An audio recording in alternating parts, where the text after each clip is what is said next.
Welcome to the Popish Plot. I'm Nate. I'm Jessica. And I'm Mike. And today we are here with the good theology of Hey There Delilah.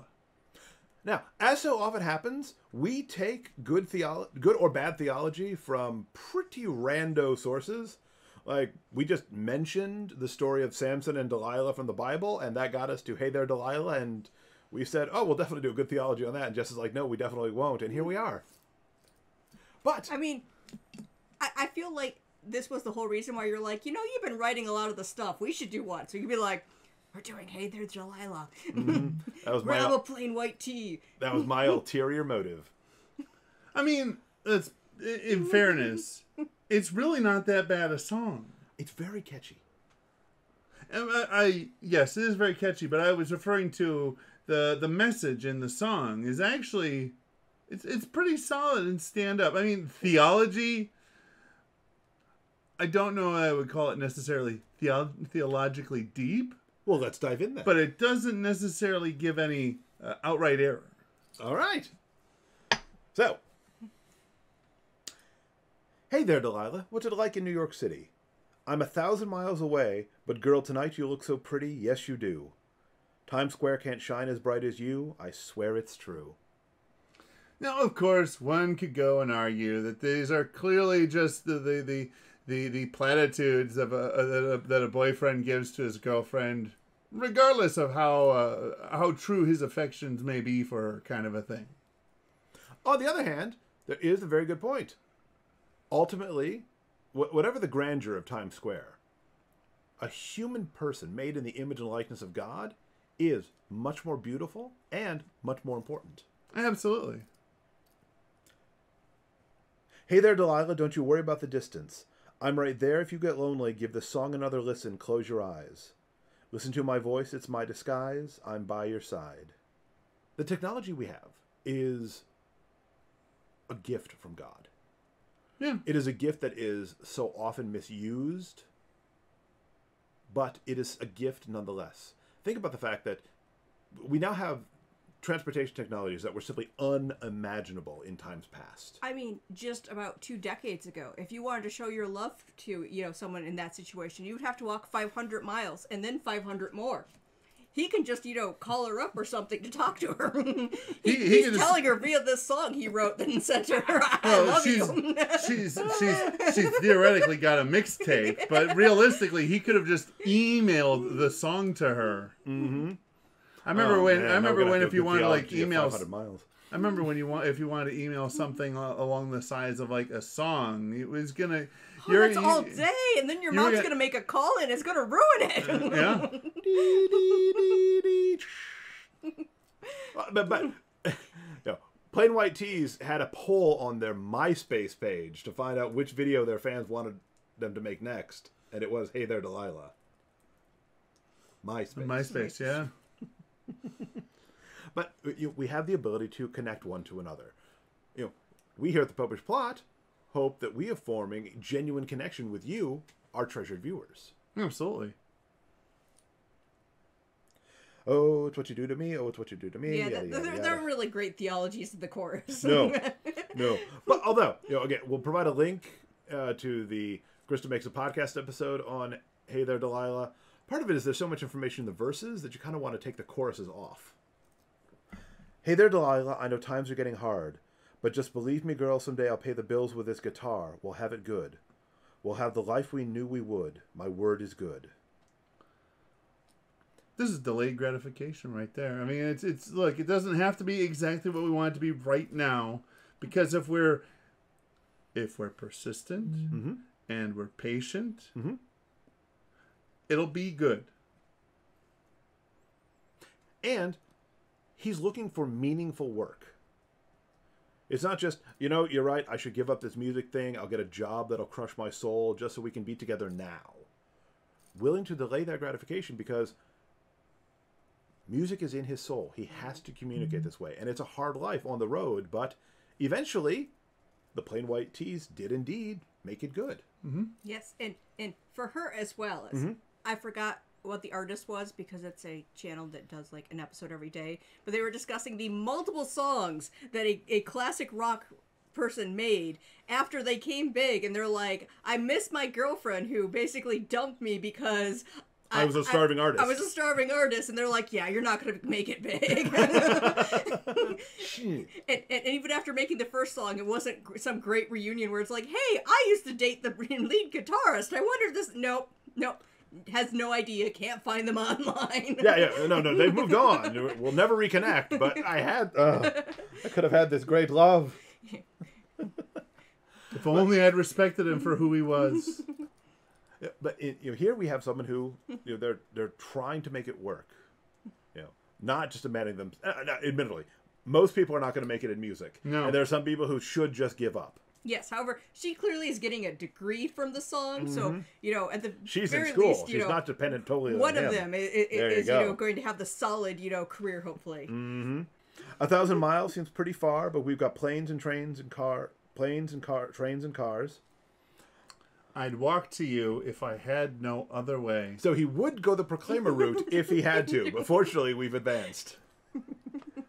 Plus the infrastructure in Scotland is just terrible. Well, at that length, they're hitting the ocean, I believe, from where it was actually written. North and south. Our friends will... It's not a direct route. Well, they did like a circle of, this is, most of it's water, Our friends will all make fun of us, but we'll just laugh along because we know that none of them have ever felt this way. And I think it's, what is it? It's Delilah, I can promise you that by the time that we get through, the world will never ever be the same. And you're to blame.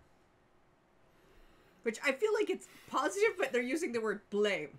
Oh, no. But, it's hard to rhyme. No, this is great. The world will never be the same, and you're to blame. He's essentially saying she's the catalyst for the world-changing fire that he was expecting to become, kind of a thing. And, life is a tension. On the one hand, when people are giving you counsel, and people are doubting what you're doing, maybe you should listen to them. But you also have to know yourself well enough to know whether or not you should continue or you should stop. In this case, so everyone's going to laugh at us, but we know that we're going to make it. And we're going to live the life that we should.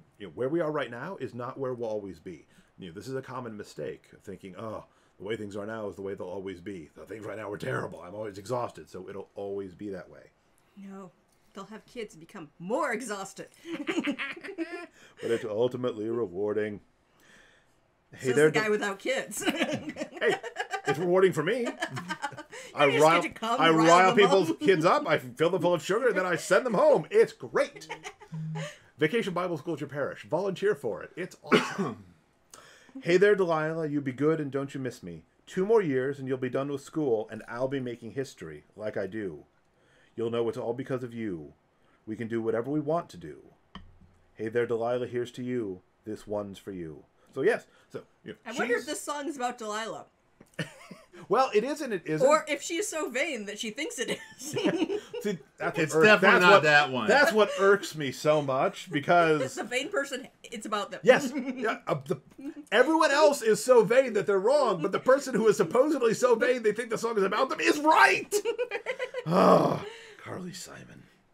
But so Delilah is not doing, it's not a fairy tale thing where she's just giving up all of her dreams. She's still in school. She's pursuing her dreams. She's almost there. I mean, 2 more years. 2 more years and you'll be done with school. I mean, if we throw a dragon in there, she is in the ivory tower of education. We can make this a fairy tale.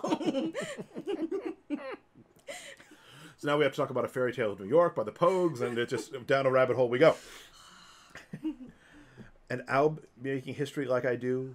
You'll know it's all because of you. Because both of them are willing to pursue their dreams. Not give up on each other and not give up on what they have, but it doesn't mean that you just sublimate yourself to the other person. He's still working on his music. She's still working on school, but they have the common objective of we'll make it together. And then more of the extremely informative chorus, oh, it's what you do to me. Although, it must be said, that's the really emotionally affecting part of Hey There, Delilah. So, it's good in its own way. Because this is the effect that she has on him. Oh. And effectively, what he's saying is that had it been any other person, this would not be the story that is currently being written. And he is clearly pursuing his becoming a music star by knowing you need the hook in the chorus. Absolutely. Now, this is a place where the Popish plot gets real for a second. Uh-oh, wait. Beneath all the snark, beneath all the Are insults... we AI?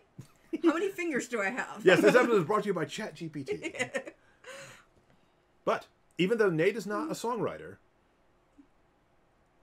there is something that Jess does to him that no one else does. Make him take out the trash.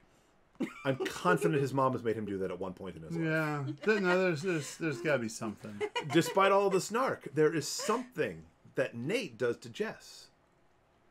And that's why they have had such a beautiful and fruitful marriage, lo these many years. Make her question every decision she's ever made. That led him to this event. But knowing that Catholic marriage is a covenant, there's no getting out of it alive. Chesterton, it's a duel to the death. The only way either one of us gets out of this is by one of us dying. Only one of us will live through this. So, I mean, unless it goes like, Samson with the murder-suicide. No. No. Actually, the murder-suicide idea does not work. But at least I'm going to take the damn Philistines with me. So, Hey There, Delilah. It's not the deepest thing in the world. As far as theology, it's not the writings of a doctor of the church. But it's fundamentally good, solid theology. It's a love song, not a lust song. It teaches you to delay gratification. It teaches you persistence and perseverance. It teaches you, to follow your dreams. Not in the stupid way of, you can be anything you want to be, but the thing that really you can't live without. Hey There, Delilah. Good theology. So, what other songs? And this is impressive because I think this is the first good theology we've done for a song from this millennium. We tend to do classics. Yeah. What other songs or movies or television shows should we do the good theology of? Or the bad more theology fun, of. the bad theology of. Maybe you just have a song that you'd really like to stump us and see if we can actually make a video out of it. Maybe there's a song that you just want us to tear to shreds. Yeah. We like that. We're vicious. So, but comment below with those requests. Please do keep those song suggestions family friendly, because there are some songs out there that we just can't do on this show. And songs we'd have to say simply no. And we'd have to tell you should go to confession. Yes. If you listen to this, you should go to confession. Well, regardless of what you're listening to, you should go to confession. We should all do that more often. Yes. Give this episode a like, subscribe to our channel to be notified the next time a plot is uploaded. And until next time, remember to live your faith. Love your faith. Share that love.